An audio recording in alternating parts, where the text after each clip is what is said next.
Olá a todos, meu nome é Thiago Marques Rodrigues, eu faço dupla com Pedro Luiz Rego Silva e nós estamos gravando esse vídeo como requisito avaliativo da disciplina de Direito da Informática sob orientação do professor doutor Raul José Galade de Oliveira.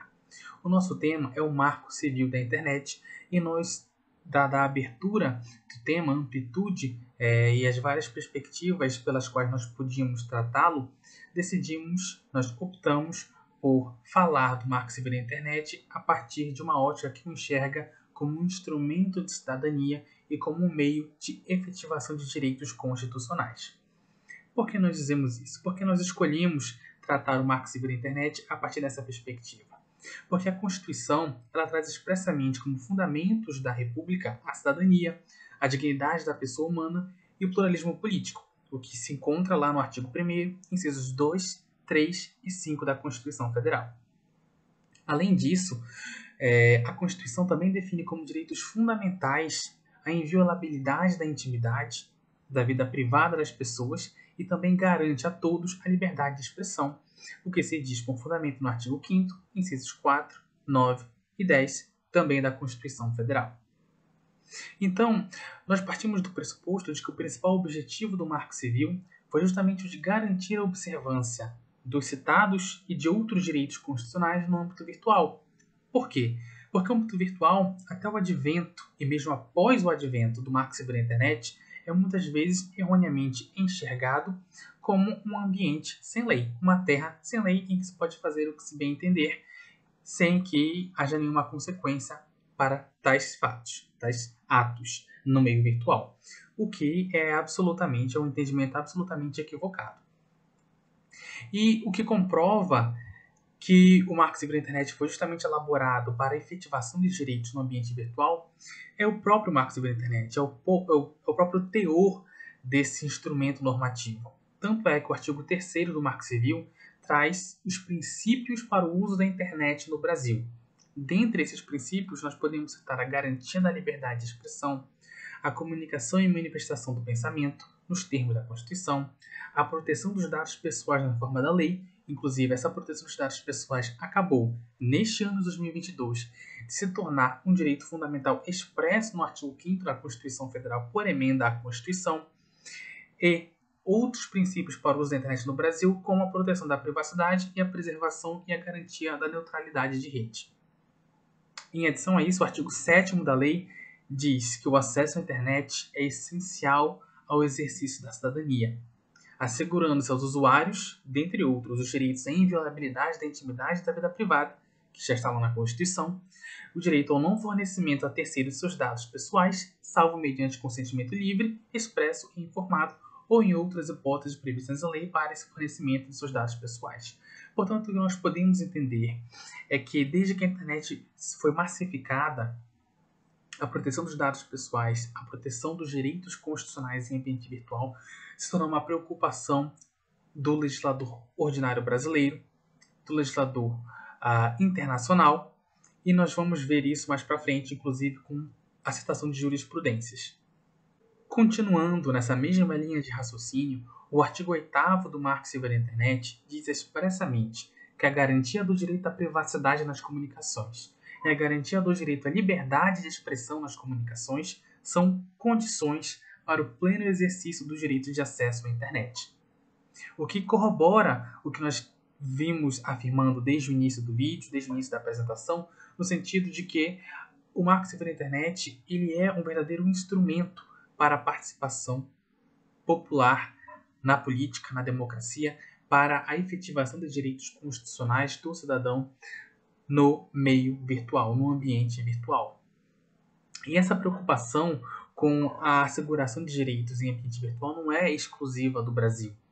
Outros países, sobretudo das partes democráticas da parte ocidental do mundo, também estão tendo essas mesmas preocupações. A exemplo da União Europeia, que editou o Regulamento Geral sobre a Proteção de Dados, que está em vigor desde 25 de maio de 2018 e que é considerada uma legislação exemplo para vários países no mundo inteiro e que teve inclusive repercussões no Brasil durante a elaboração da Lei Geral de Proteção de Dados, durante as alterações que foram feitas nas leis que tratam da proteção de dados no ambiente virtual brasileiro. O primeiro artigo desse Regulamento Geral sobre a Proteção de Dados da União Europeia já diz de cara que o objetivo dele é justamente de proteger os direitos e liberdades fundamentais das pessoas naturais no ambiente virtual, especialmente o direito à proteção dos seus dados pessoais.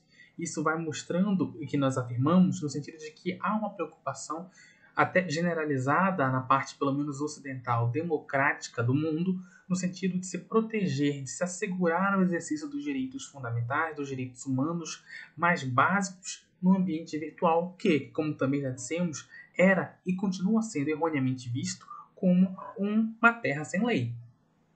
Daí a relevância do estudo do Marco Civil da Internet a partir da perspectiva que nós escolhemos tratá-lo, ou seja, dessa perspectiva que o enxerga como um instrumento para o exercício da cidadania, como um instrumento para a efetivação dos direitos constitucionais no ambiente virtual, extirpando, ainda que aos poucos e paulatinamente, a ideia de que pode-se fazer tudo na internet e que isso não teria consequências nenhuma para quem pratica atos potencialmente, por exemplo, ilícitos no ambiente virtual.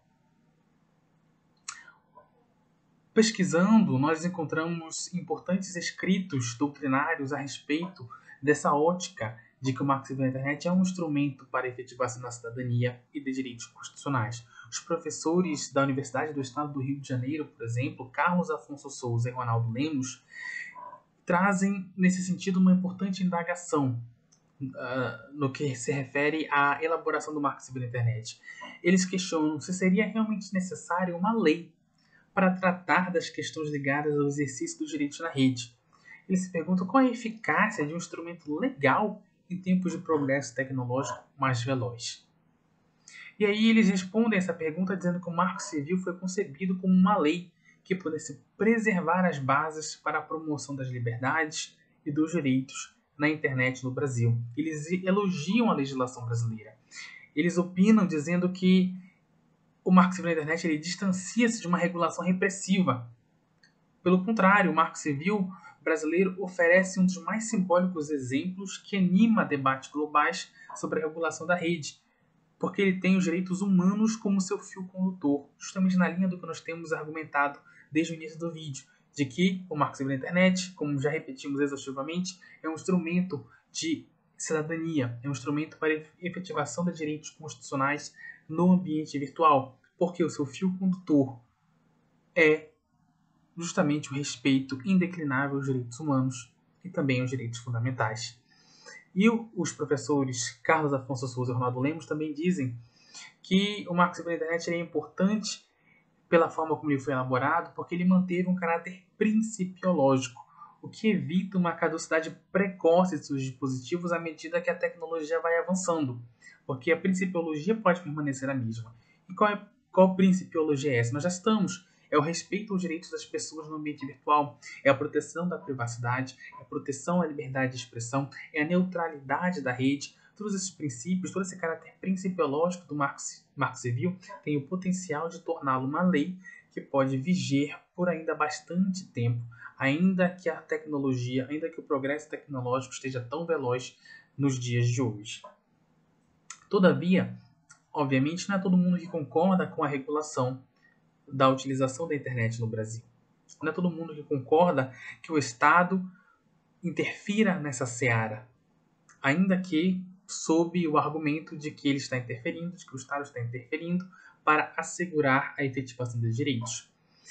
Um exemplo de um autor que se põe de maneira contrária à regulação da rede é o John Perry Barlow, que foi citado pelos professores Carlos Afonso Souza e Ronaldo Lemos em seus escritos. O John Perry Barlow ele é contrário à regulação da rede e ele é autor de um famoso escrito chamado Declaração de Independência do Ciberespaço. Ele defende que a verdadeira liberdade na internet, no meio virtual, vai existir se o Estado não interferir. Portanto, a partir do momento em que o Estado interfere com uma legislação e regula a utilização da internet, a liberdade estaria se dissipando. Outro exemplo, contrário também à regulação da rede, é do movimento conhecido como Internet Livre, que, no mesmo sentido do que defende o John Perry Barlow, entende que a liberdade consiste justamente, a liberdade na internet, no meio virtual, consiste justamente na ausência de leis, na ausência de regulação jurídica. E aí os professores Souza e Lemos eles vão criticar essa noção defendida pelo movimento da internet livre, porque os autores defendem, professores da Universidade do Estado do Rio de Janeiro defendem que o conceito de internet livre não está ligado à ausência de leis. Pelo contrário, está ligado à existência de leis que possam garantir e preservar as liberdades que são usufruídas por todos nos meios tecnológicos. Então, em resumo, tanto para os professores Souza Lemos como para nós, Thiago Marques Rodrigues e Pedro Luiz Rego Silva, a regulação do ambiente virtual não se trata de uma ferramenta para o cerceamento de direitos, mas sim para garanti-los nos exatos termos delineados pela Constituição Federal. Tanto é verdade que no cenário internacional, muitos autores também vão nessa mesma linha, nesse mesmo sentido. Por exemplo, um autor holandês chamado Doug Korff, ele escreveu um ensaio para o Conselho Europeu e nesse ensaio ele defende a regulação da rede. É claro que a regulação da rede é a partir de pressupostos democráticos. E nesse mesmo ensaio ele cita o que disse o relator especial da ONU para a liberdade de expressão. Ele disse o seguinte: a internet e outros meios digitais de comunicação se tornaram essencial para a plena e livre participação na vida social, cultural e política. É dizer, a internet é um espaço para a efetivação de direitos. A internet é um espaço que possui o potencial de ampliar o exercício de liberdades, da manifestação do pensamento e, consequentemente, de democratizar a própria democracia, porque a internet constitui-se mais um espaço para o exercício de direitos e mais um espaço para a liberdade de opinião, para a manifestação do pensamento. E é muito interessante, nesse sentido, citar um trecho sensacional do Daniel Arnaldo. Ele diz que o Marco Civil da Internet pode ser visto como uma espécie de constituição digital, constituição do ambiente virtual, porque o Marco Civil ele é responsável por delimitar os princípios básicos da sociedade, tão resguardados pela Constituição Federal, só que ele determina que esses princípios tão básicos, já resguardados pela Constituição Federal, também sejam observados e garantidos na rede mundial de computadores. Em nosso entender, da dupla, isso já era óbvio, não era nem mesmo necessário uma lei para dizer o óbvio.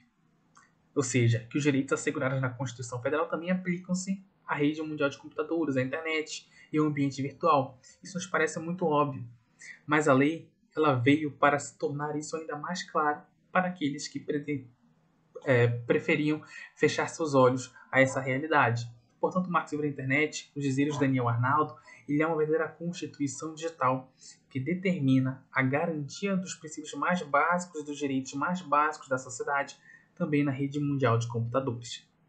E agora eu vou passar a palavra para a minha dupla, o Pedro Luiz Rego Silva, que vai tratar de outros pontos também relacionados ao Marco Civil da Internet, inclusive a partir da jurisprudência nacional e internacional, sobre como os tribunais, inclusive de direitos humanos, vêm enxergando o acesso à internet e o exercício de direitos em ambiente virtual.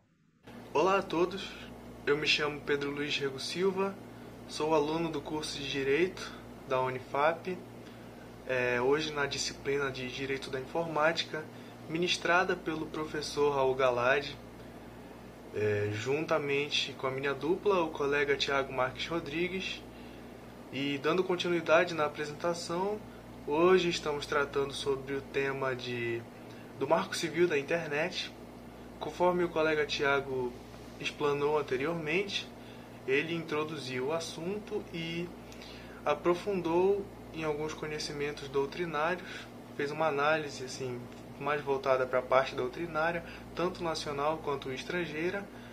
Agora eu vou dar continuidade, ainda no assunto do Marco Civil da Internet, e fazendo um paralelo entre a análise jurisprudencial, isto é, vou trabalhar algumas decisões de cortes internacionais e também decisões aqui do Brasil, fazendo essa análise jurisprudencial tanto numa esfera nacional quanto internacional. Bom, para começar, a gente pode ver que o Marco Civil da Internet ele carrega alguns princípios básicos, alguns princípios que foram fundamentais para sua própria construção, quer sejam a liberdade de expressão, o direito à informação, o direito dos usuários da internet, né, a garantir a preservação dos seus dados, a proteção dos seus dados, e tudo isso está disposto na lei do Marco Civil da Internet e são basicamente princípios que regem essa legislação. O interessante é que, considerando que o Marco Civil da Internet tem esse foco na liberdade de expressão e na proteção dos direitos, né, esses dois institutos, assim, aliados, principalmente a questão da liberdade, a gente pode perceber que, fazendo uma análise de algumas jurisprudências internacionais, vou citar aqui 3, como por exemplo, uma decisão do Tribunal Europeu de Direitos Humanos, uma decisão do Conselho Constitucional francês e uma decisão da Suprema Corte da Índia, ou seja, 3 jurisprudências internacionais de 3 lugares diferentes, mas que obtiveram assim a mesma repercussão, a mesma fundamentação. Essas 3 decisões estão relacionadas com a questão do direito da informação, o direito da liberdade de expressão, o direito à exposição de dados, a capacidade de discussão, e as 3 possuem o mesmo grau de entendimento, isto é, ao analisar situações envolvendo usuários e bloqueios de serviço, elas votaram no mesmo sentido, de que as pessoas possuem o direito de discutir, de se expressar, de dialogar no campo da internet. Então, assim, a gente pode fazer um paralelo demonstrando que as pessoas, o direito, ele está mudando, o direito atualiza a cada dia, a cada ano, e não foi diferente no ramo do direito da informática, especificamente tratando sobre o Marco Civil da Internet e fazendo essa análise sobre a liberdade de expressão. A gente pode perceber que os seres humanos, as pessoas, têm esse direito, pelo menos tendem a ter a proteção desse direito de liberdade de expressão e de acesso à informação. Ou seja, basicamente um princípio constitucional básico que todos nós temos e defendemos. E considerando que o direito evolui, a gente pode perceber que hoje esse direito de acesso à informação e liberdade de expressão foi alcançado pela internet, uma vez que o direito ao acesso à internet acaba se tornando uma coisa vital para nós seres humanos, podermos ter acesso à informação, acesso a conversas mesmo, essa capacidade de dialogar no campo da internet. E o Marco Civil da Internet, ele possui esse conceito, possui essa pretensão de garantir o nosso direito de acesso à internet, mas também proteger eventuais represálias que a gente possa sofrer na internet através da preservação da liberdade de expressão. Então, tanto numa esfera nacional quanto numa esfera internacional, esses princípios foram e são defendidos nas mais diversas cortes, nos mais diversos tribunais. Além disso, separei aqui também uma decisão do Superior Tribunal de Justiça, agora voltando para uma análise da jurisprudência nacional. O STJ, ao fazer o julgamento do recurso especial de número 1829821 de São Paulo, também trabalhou no mesmo sentido. Esse recurso ele trata sobre o acesso a certos dados que nós, usuários, dispomos e que ficam preservados nos provedores de internet, né? Enfim, os provedores de internet que nos disponibilizam o acesso à internet, eles guardam certos dados nossos e através desse recurso especial foi tentado acessar certos dados que, teoricamente, são preservados pelo Marco Civil da Internet. São certos dados que são garantidos a sua proteção. São dados nossos que nós dispomos e eles são preservados pelos provedores de internet, mas que nós temos esse direito de preservação desses dados. E tudo isso foi analisado nesse recurso e, mais uma vez, principalmente tendo como foco o Marco Civil da Internet, foi respeitado esse direito de preservação dos dados. A gente pode ver, pode entender que realmente tem algumas coisas que a lei, que o poder jurisdicional precisa acessar de alguma forma. Mas existem certas informações que são realmente privadas. E tudo isso, o Marco Civil da Internet vem para preservar e dispor na medida do possível.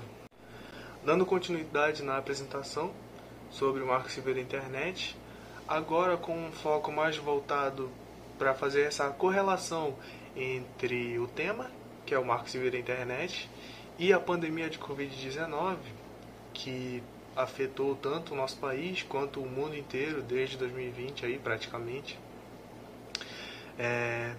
Mostrar para vocês que a gente pode fazer um paralelo entre o Marco Civil da Internet e a pandemia.